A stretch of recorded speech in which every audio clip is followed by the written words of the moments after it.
Uma certa vez Jesus disse aos que o seguiam: na cadeira de Moisés estão assentados os escribas e os fariseus. Todas as coisas, pois, que vos disserem que observeis, observai-as e fazei-as, mas não procedais em conformidade com as suas obras, porque dizem e não fazem. Pois atam fardos pesados e difíceis de suportar, e os põem sobre os ombros dos homens. Eles, porém, nem com o seu dedo querem movê-los. E fazem todas as obras a fim de serem vistos pelos homens. Nos tempos de Jesus, tinha uma religião denominada Seita dos Fariseus, que além de obrigar o povo a guardar a lei, eles ainda acrescentavam muitos outros costumes que vinham dos seus antepassados. Mas os donos dessa seita, eles impunham aos outros, mas eles mesmos não guardavam. Hoje ainda existem religiosos que rejeitam o sacrifício de Jesus. Da boca para fora, eles falam de Jesus, mas negam que ele morreu para a salvação da humanidade, quando, entre outras coisas, eles querem se basear na lei, obrigando o povo a guardar determinados dias do ano, a deixar de comer determinados alimentos, e acrescenta ainda alguns costumes e tradições que não têm nada a ver com a sã doutrina.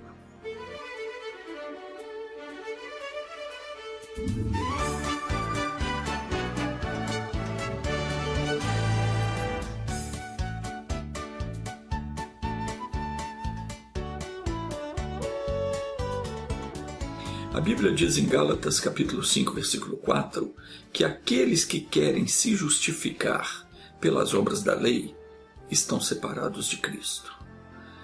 Está escrito assim: separados estais de Cristo, vós, os que vos justificais pela lei, da graça tendes caído. O apóstolo Paulo escreveu na sua primeira carta a Timóteo, alertando sobre isso. Vamos ler o que ele escreveu, porque isso tem muito ensinamento para nós.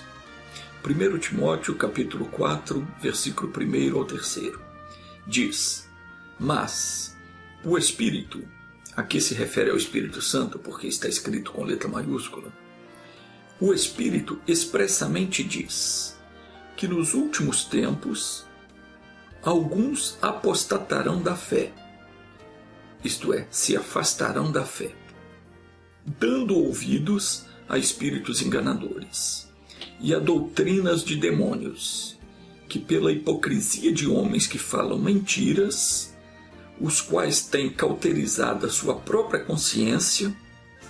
E aqui ele começa a falar com Timóteo sobre os que fazem tais coisas. Ele diz, proibindo o casamento. Paulo está falando dessas religiões que fazem o voto do celibato, que proíbe os seus sacerdotes de se casarem.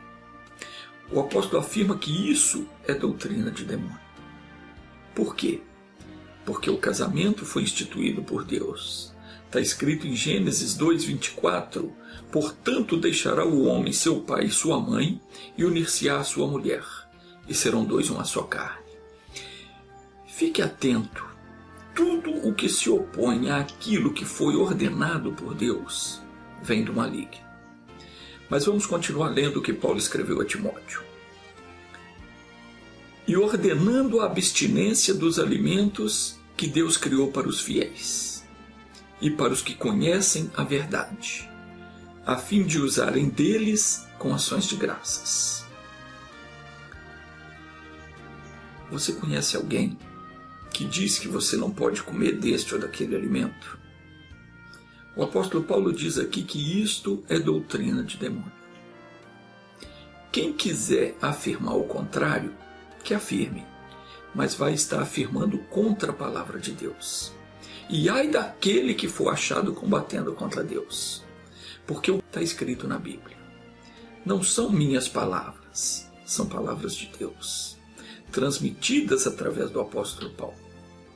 O Senhor disse através do profeta Oséias, capítulo 4, versículo 6, O meu povo está sendo destruído porque lhe faltou o conhecimento.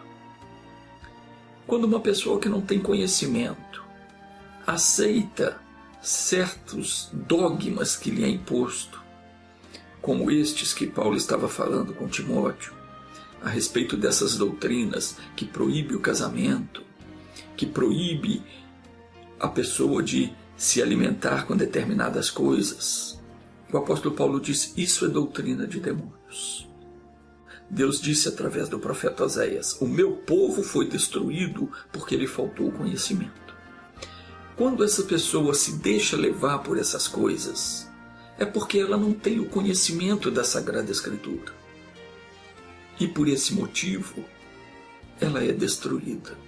Porque quando ela dá ouvidos a essas doutrinas, ela está abrindo a vida dela para a atuação dos espíritos malignos. As Sagradas Escrituras diz que, em João 3,17, Deus enviou o seu Filho ao mundo não para que condenasse o mundo, mas para que o mundo fosse salvo por ele. Segundo Coríntios capítulo 3, versículo 14 ao 17, diz ainda que os seus sentidos, os sentidos desses que impõem essas doutrinas, foram endurecidos. Porque até hoje o mesmo véu está por levantar na lição do Velho Testamento, o qual foi por Cristo cumprido. E até hoje, quando é lido a lei de Moisés, o véu está posto sobre o coração deles. Mas quando se converterem ao Senhor, então o véu será tirado. Ora, o Senhor é Espírito, e onde há o Espírito do Senhor, aí há liberdade. Cristo deu a vida dele por mim, por você. Ele cumpriu a lei para que nós não tivéssemos que cumpri-la. Porque nenhum homem, por mais certinho que seja, conseguiria cumprir a lei. Porque também está escrito que aquele que tropeçar num só ponto é réu de toda ela. Então você que quer se privar de comer certos alimentos, os quais Deus criou para que você se alimentasse dele e desse graças a Deus. Você que quer guardar luas, dias, baseado na lei de Moisés, você está negando o que Jesus fez por você. Você está rejeitando a salvação gratuita de Deus, que é pela fé em Jesus, para buscar você mesmo, com seus méritos, alcançar a salvação. E pode ter certeza que você não alcançará. Porque se no passado nem Moisés, nem os que andavam com ele, nem os profetas alcançaram a salvação por guardar a lei, você também não vai conseguir. Porque ninguém conseguiu guardar a lei. Um só cumpriu a lei, que foi Jesus Cristo. E por que ele cumpriu? Por nós, por mim, por você, para que pela fé nós herdássemos as promessas e herdássemos a vida eterna. Então, se você tem sido enganado por algumas dessas religiões, é hora de acordar. Você só precisa crer que Jesus morreu no seu lugar.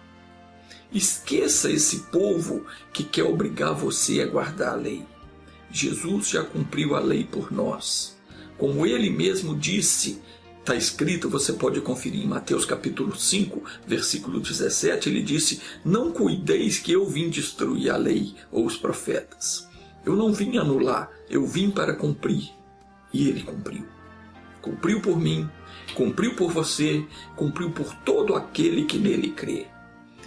Não vamos ficar agora contendendo a favor desta ou daquela religião, porque os que fazem tais coisas são carnais. Segundo as Escrituras, diz em 1 Coríntios capítulo 3, versículo 3, por que ainda sois carnais?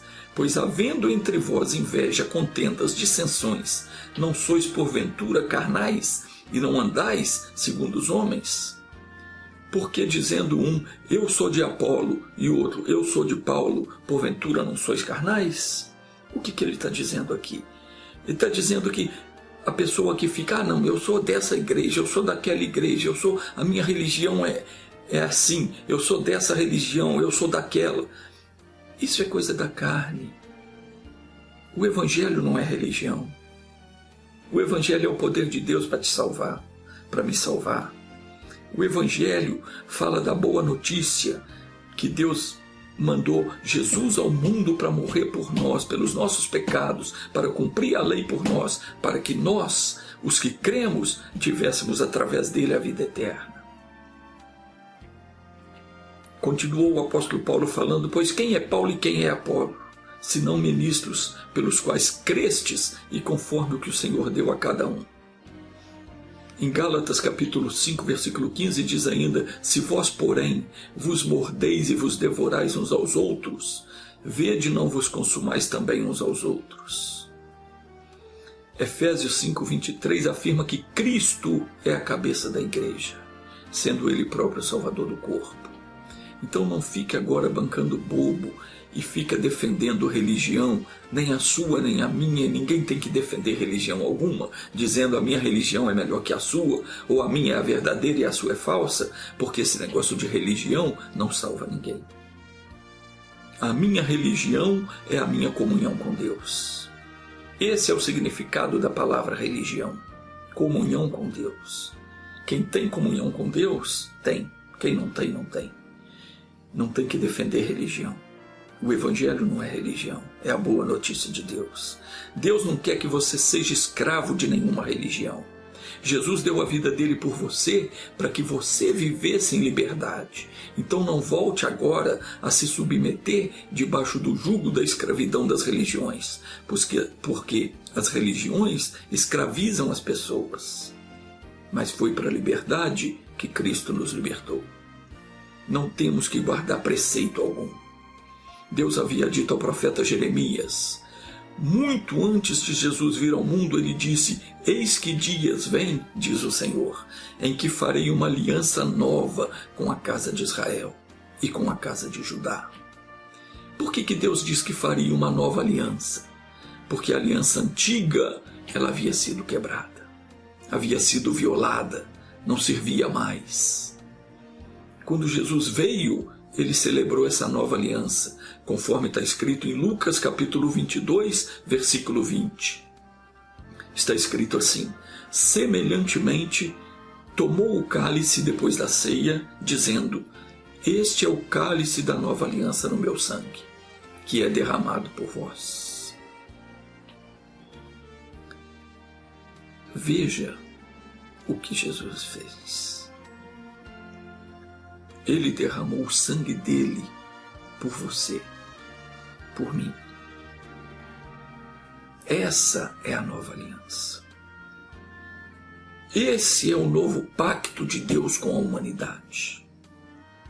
Por que é que agora você quer voltar à velha aliança? Por que agora você quer se submeter a ter que cumprir ordenanças como não toca, não manuseie, tem que guardar esse dia? Por que você quer voltar às práticas antigas, onde por elas ninguém conseguiu ser salvo e ninguém conseguirá? Jesus cumpriu a lei por mim e por você.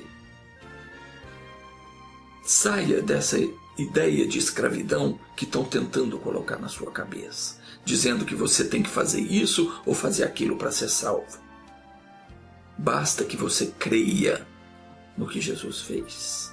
Paulo escreveu aos Gálatas, capítulo 5, versículo 1: amados, estai, pois, firmes na liberdade com que Cristo vos libertou, e não torneis a colocar-vos debaixo do jugo da servidão.